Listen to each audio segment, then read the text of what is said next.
Doctor, मेरे बच्चे के दिल में छेद है, क्या मेरा बच्चा नॉर्मल जिंदगी जी पाएगा? ये सवाल जब कोई माँ बाप पूछते हैं तो उनकी आंखों में डर सा होता है और दिल में सिर्फ एक ही बात, कहीं कुछ गलत तो नहीं हो जाएगा। मैं हूँ doctor Shyam Meda, interventional cardiologist Chandrapur से। और आज मैं आपको बिल्कुल सिंपल लैंग्वेज में समझाना चाहूँगा कि दिल में छेद क्या होता है, साइनोटिक और हाइसाइनोटिक हार्ट डिसीज क्या होता है, पीडीए किसे कहा जाता है, और क्या हर हार्ट में जो छेद होता है उसको सर्जरी ज़रूरी होता है या और कोई तरीका है इसे क्लोज़ करने का? दिल में छेद क्या होता है? आप समझ सकते हैं, दिल को आप एक 4 रूम की तरह समझिए।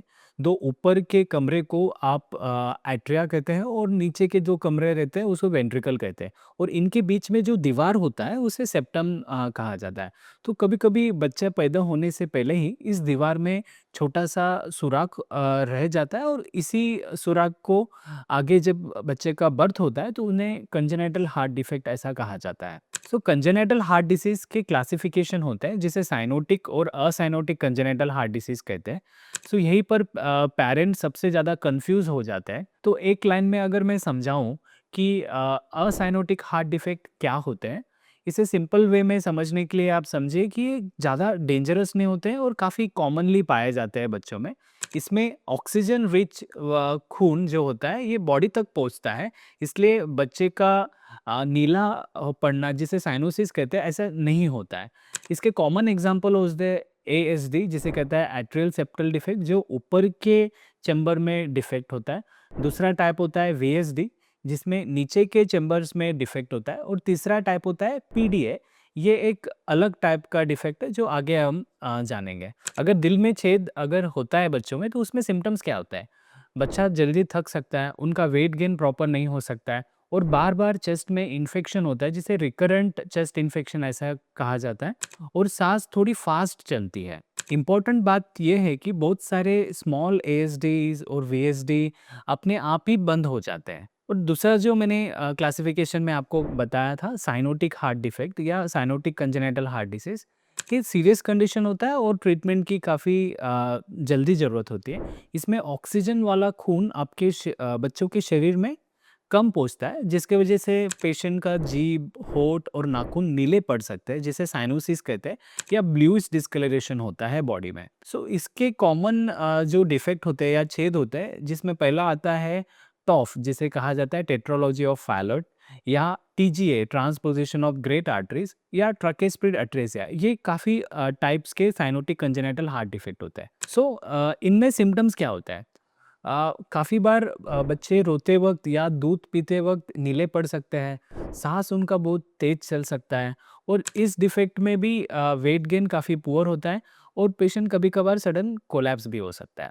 साइनोटिक कंजेनिटल हार्ट डिफ़ेक्ट में अर्ली डायग्नोसिस और प्लान सर्जरी फुल्ली मैनेजेबल होता है। और तीसरा डिफ़ेक्ट काफ़ी बार पता चलता है कि पीडीए। पीडीए एक कॉमन डिफ़ेक्ट है।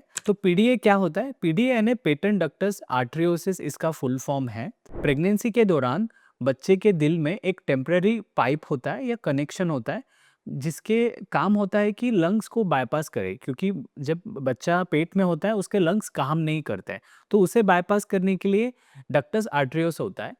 अगर जैसे बच्चा पैदा होता है ये नेचुरली बंद हो जाता है। अगर ये बंद नहीं होता है तो वो कंडीशन को पीडीए ऐसा कहा जाता है। पीडीए के सिम्टम्स और साइंस क्या होते हैं?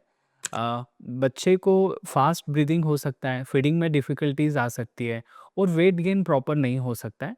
अगर बच्चे को ऑस्कल्टेट यानी जब चेकअप किया जाए तो उसमें मरमर, कंटिन्यूअस मरमर पाया जा सकता है। तो दिल में छेद के ट्रीटमेंट के ऑप्शंस क्या होता है? क्या सर्जरी हर केस में ज़रूरी होता है? बिल्कुल नहीं। ये डिपेंड करता है कि पेशेंट का एज क्या है, हार्ट में जो छेद है या होल है उसका साइज़ क्या है। तीसरा इम्पोर्टेंट होता है कि सिम्पटम्स क्या है, और फोर्थ मोस्ट इम्पोर्टेंट होता है कि लंग्स के अंदर या पल्मोनरी आर्टरीज के अंदर प्रेशर कितना है। इसके अकॉर्डिंगली ही ट्रीटमेंट डिसाइड किया जाता है। अगर छेद काफ़ी छोटा है और वो ऊपर के चैम्बर्स में है तो काफ़ी बार ऑब्जर्वेशन और रिपीट इको से ही मैनेजमेंट किया जाता है।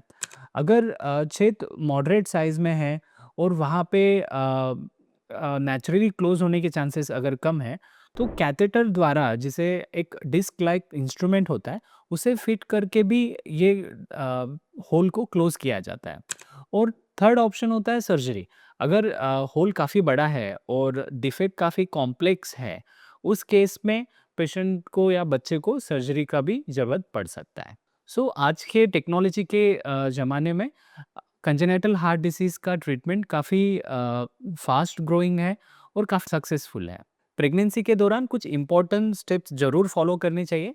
अगर आप प्रेग्नेंट है तो एनोमली स्कैन, जिसे लेवल 2 अल्ट्रासोनोग्राफी कहते हैं, जिसमें फीटल हार्ट का इवैल्यूएशन होता है, वो ज़रूर कराना चाहिए। इससे क्या होता है कि अगर कोई हार्ट डिफेक्ट है, हार्ट में कोई होल है, सो वो बच्चा पैदा होने से पहले ही पता चलता है। डिलीवरी प्रॉपर प्लानिंग या बेटर की जा सकती है और बेबी का आउटकम इससे काफ़ी इम्प्रूव होता है। अगर आपके बच्चे के दिल में छेद है, तो घबराने की ज़रूरत नहीं है। आज के ज़माने में डायग्नोसिस एक्यूरेट है और ट्रीटमेंट भी काफ़ी सेफ है। सो फैमिली का सपोर्ट, रेगुलर फॉलोअप और एक सही कार्डियोलॉजिस्ट, ये तीनों चीज़ें आपके बच्चे को नॉर्मल ज़िंदगी दे सकते हैं।